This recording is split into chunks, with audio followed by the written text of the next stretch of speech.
you go through that sort of cultural part, but what can't be dismissed here is, I mean, your team made, I wouldn't say like minor improvements. You made some significant leaps just in terms of, you double your win total. You look at your goals for, goals against, effectively, I think in every statistical category, you made some strides. But, again, there's so many components to our game. When you started out, were there perhaps a couple of key areas where you said, hey, like we got a lot to tackle, but to kick things off, we gotta address these parts of our games or these details for us to start taking those initial steps? No, you're right. You can't come in, you can't be good at everything. You can't work on everything. So for me, knowing where we were and that we're not out talenting people, everyone wants to play puck possession, but we have to defend well. We have to be good in our own end. If we can defend well and get exits and get out of our zone, we give ourselves a chance in every game. So it really started with that and just being good in our own end. And so for me, that was number one. Number two, our special teams, power play, penalty kill were a huge focus. If we can have improvements in those three areas, we felt like we could win some hockey games. And really, that was the gist of where we were at. And as we got better, we started to add some things on. We started to talk more about possession, get better in the offensive zone, and possessing the puck, creating opportunities. But that was months down the road. Early and often, it was our D zone, our compete level, and our special teams. Okay, so I want to geek out a little bit here on some technical stuff. And this statistic, I wouldn't have believed the statistic if it didn't come off a St. Cloud State press release. So last year, the St. Cloud State Huskies led the NCAA with 576 block shots. You played 37 games. That's 15 blocks a game. Like that's up there. Those are like NHL statistics. So talk to me about is that a sales pitch that you got to give your players, or is that like, hey, we're bringing out the tennis balls in practice and I'm going to, coach is going to tee them up and you got to get in front of it? That's great. You mentioned that because we did not practice really blocking shots once. We just talked about competing on the exterior. So I'm aggressive by nature. So we weren't just boxing it up and sitting in front of the net. Like we wanted to be aggressive on the exterior. We focused on getting hits and pins and trying to turn pucks over and get out of our own zone. It really was just a byproduct of the compete level we were looking for and trying to take away time and space. I think if you dove deeper on that, it would be even more revealing that those block shots are, I would venture to say, about 8 players. The majority, probably 90% of those are 8 players. Really? Wow. So, our D-corps specifically and a couple of our centers were just warriors about eating pucks. And, when it was time to sell out, they sold out. So.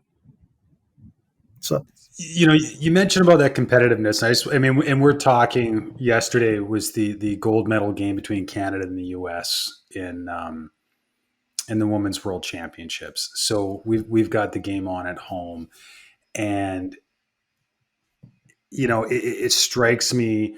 It's the women's game seems that it's not that it's sort of gone past that it's gotten more competitive. Like it's physical, like it's a physical game. Without maybe those, I shouldn't say that. I mean, there's a lot of big collisions and they're not accidents. Like they're intentional. Like, and it just seems that the game has taken such a massive leap. And you can feel the energy in the building. It was a great atmosphere last night. Not the best result depending on where you reside, but how in your time has physicality played a role? And I don't know the right way to ask this, but it's interesting to me on the men's side where I'd say the physicality has come down several degrees, but on the women's side of the game, it's gone up. Is there a rationale for that, or can you maybe point to, is there a tipping point where things just players got more comfortable in that type of environment? Yeah, I would go back history wise. I believe when women's hockey first started, checking was involved. But Canada Got it. was Interesting. so much more developed and so much stronger than some of these emerging countries No when they were kidding. starting that they were just destroying people. And that's kind of how it was taken out for that reason. And now you see it coming back in. You know, Sweden allowed checking in the SDHL in the Pro League over there. And I thought that was a positive step because to compete with Canada and the US, you have to be able to physically compete and battle with them. And it's a big weakness with a lot of countries matching up with them is to be able to handle that. And it's coming. I think now it's depth. You know, the U.S. and Canada just has so much more depth. But you look at Finland, they can compete. You look at Czech Republic, they can compete. I think sometimes the depth is what catches up with them a little bit in some of those positions. And so, yeah, Makes it sense. has evolved even in college hockey. So it used to be big kid. If there's a collision, the big kid's always going to get a penalty. You know, we used to be where we were Yeah. teaching if you were going to angle somebody and get a bump, you better hold them up for at least a 2 count because if they just fall down off of impact, you're going straight to the box. They've eliminated that in our league. So where if you're angling properly, you have 2 hands on your stick and you're attacking the puck and there's contact, that's not a penalty. That's angling. You're going for possession. You're not. Your intent is not to physically hit them. So I thought the game was really physical in our league, and I was thankful for that from the position that we were in because we needed to be physical defensively to compete and slow teams down a little bit. So I thought it was a welcome change. I think it's entertaining to watch, regardless of gender, when people physically compete and are passionate about what they're doing. Absolutely. Absolutely. Another area where your team made big strides is offensively. And I would say specifically, you have two players or two defensemen, pardon me, that hit double digits in points. And it had been a while since that had happened at the St. Cloud program. You know, coming in, I mean, you talk about that emphasis on playing defense. So that's one conversation. But at the same time, it's okay, I want you to focus on defense, but also we need you to get your rear ends up the ice and participate offensively. Was that one of those conversations that came later in the year? Is that addressing the entire decor, or is that maybe pulling a couple players aside that you felt you could entrust to sort of maybe play that role and giving them that nudge or encouragement?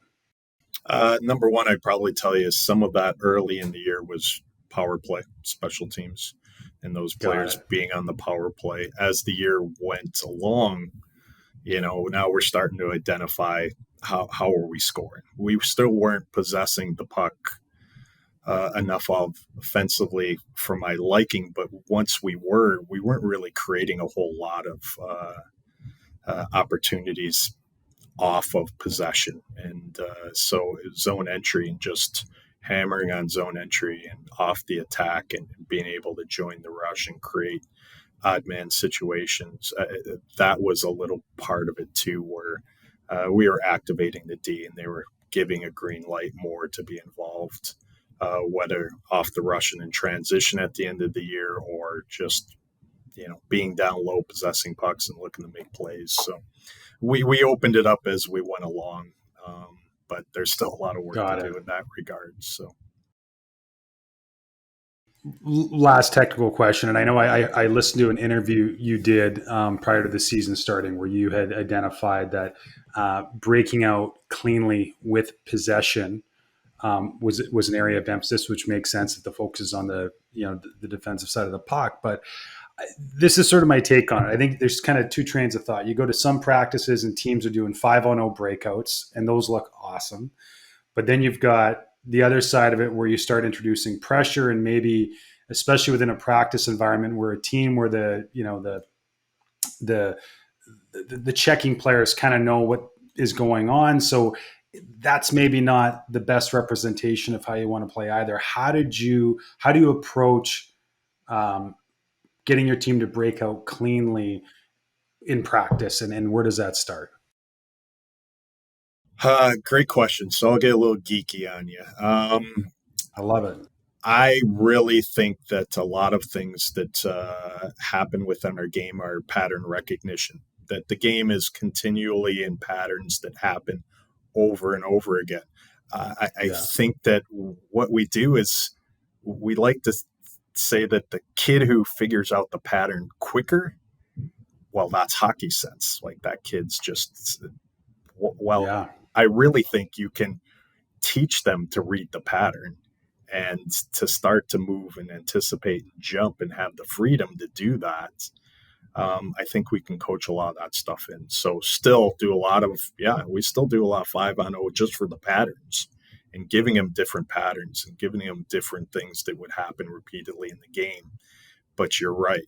The challenge for us then is when we're doing certain things schematically and you're having your team go against them, well, they know what's happening. So they can cheat. There's an element cheat. So how we For handle some of sure. that, and I did it in North Dakota and we did it here at St. Cloud, is we just incorporate some scout players.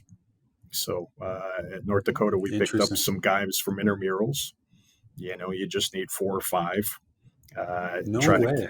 try to keep them Great about idea. 5'8" and can skate.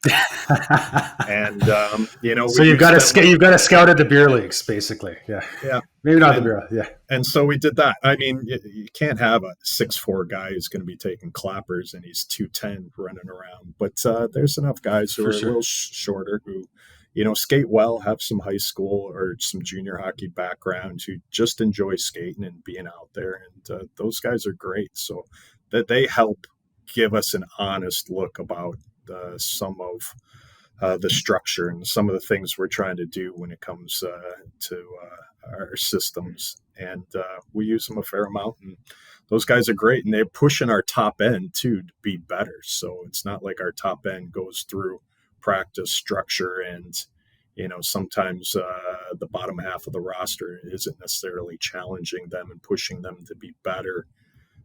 When we're bringing in some of the men's players, but those guys are pushing the pace a little bit and challenging our top kids, so they have to work harder too.